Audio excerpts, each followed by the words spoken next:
भाइयों को नमस्कार।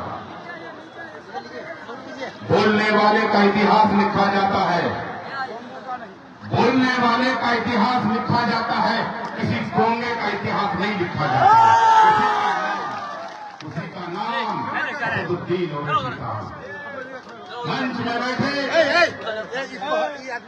हमारे एमआईएम के प्रवक्ता महाराष्ट्र से चलकर आए हमारे पूर्व विधायक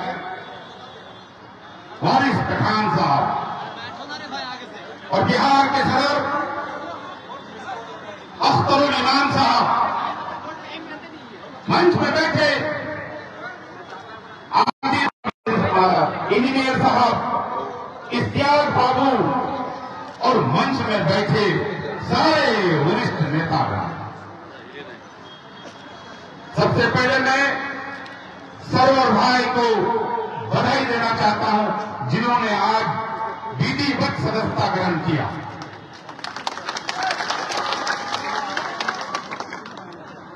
मैं सिर्फ इतना कहने के लिए आया हूं, आप लोगों के माध्यम से, खास करके मीडिया प्रभारी के माध्यम से मैं ये कहने के लिए आया हूं, चाय वाला का बेटा चाय वाला से मैं कहने के लिए आया हूं। आप लोग समझ ही गए होंगे, एक बैरिस्टर था जिन्होंने इस देश को आजाद किया था, जिनका नाम महात्मा गांधी था। दूसरा बैरिस्टर था जिन्होंने इस देश का संविधान को बनाने किया, जिसका नाम अम्बेडकर था।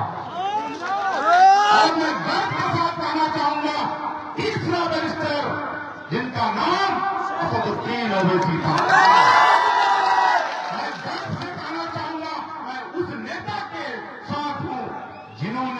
एमआईएम के लोगों को मुंह में बोली दिया। आज जो मेरा बोली भी सुन रहे हैं, आज उन्हीं का दिन है। आप लोग कह रहे हैं कि 24 में 24 आएंगे, मैं कहता हूं कि 24 नहीं 40 आएंगे।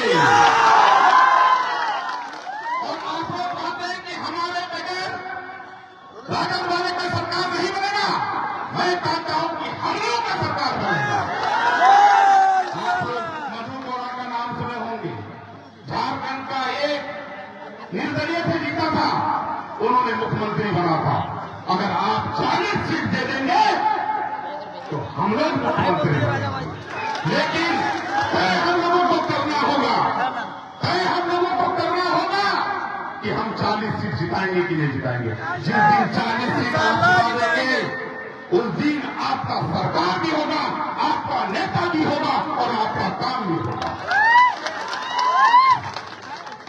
14% वाले लोग कहते हैं कि हम मुख्यमंत्री बनेंगे और हम लोग 17% वाले बड़ी और कुर्सी बिछाएंगे। ऐसा नहीं होगा। यादव का नेता है लालू यादव, कुर्मी का नेता है नीतीश कुमार, संथाली भाई का नेता है शिबू सोरेन, जाट का नेता है चौटाला का बेटा और हरिजन का नेता है मायावती और पंजाबी का नेता है कौन बादल। मैं आपसे पूछता हूं, आपका नेता कौन है? कौन है आपका नेता? जिस दिन आपका नेता चुना जाएगा, उस दिन आपका हक का भी बात होगा।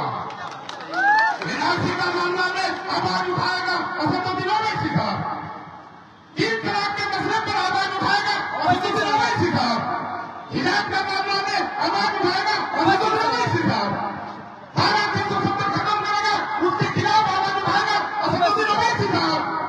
वक्त संशोधन बिल पारित हो रहा था जिस दिन, उस दिन चिल्ला चिल्ला कर अपने कौमों से कह रहा था, मेरे कौमों, मेरे हिंदुस्तान वासियों, आज अगर एक के जगह 10 होता तो हिंदुस्तान में वक्त का कानून, वक्त संशोधन बिल पारित नहीं होता।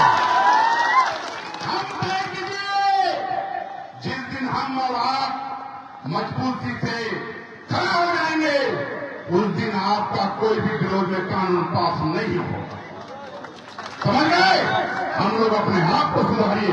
किसी को भी टिकट मिले, आप नेता को मत देखिए, आप MIM को देखिए, ये असदुद्दीन ओवैसी साहब का चेहरा देखिए, अख्तर उल इमान साहब का चेहरा देखिए और उस आदमी को जिता के भेजिए। फिर देखिए, आप तो 6 सीट मांगने के लिए गए थे हमारे सदर साहब, अगर वो चल करके तेजस्वी यादव चल करके हमारे चौखट में अगर नाक नहीं लगा तो राज्य को छोड़ दिया। जिस दिन 40 सीट हो जाएंगे उस दिन सरकार भी हमारा होगा, मुख्यमंत्री भी हमारा होगा। हम लोग मुख्यमंत्री क्यों बनेंगे? हम 17% आबादी वाले हैं, हम लोग मुख्यमंत्री बनेंगे, मुख्यमंत्री हम लोग मुख्यमंत्री बनेंगे। अब तो मेरे साथ रहीम भी है और राम भी है, पासवान जी भी हमारे साथ है, रंजीत राणा भी है।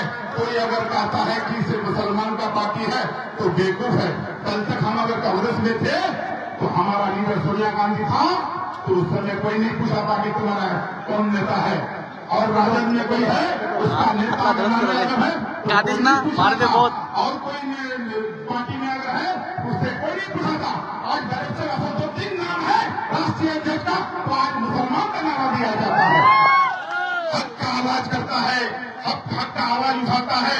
मैं आपसे इकाई दरख्वास्त करूंगा, चाहे वो बहादुरगंज हो, चाहे वो कोचा दामन हो, चाहे वो ठाकुरगंज हो, चाहे वो किशनगंज हो, चाहे बिहार का किसी भी सीट से हमारा MIM पार्टी लड़े, उसको तय कीजिए। फिर देखिए, लालू जी का बेटा तेजस्वी अगर नाक लगाने के लिए नहीं आया तो उस दिन से मैं राजनीति छोड़ दूंगा। यही ताकत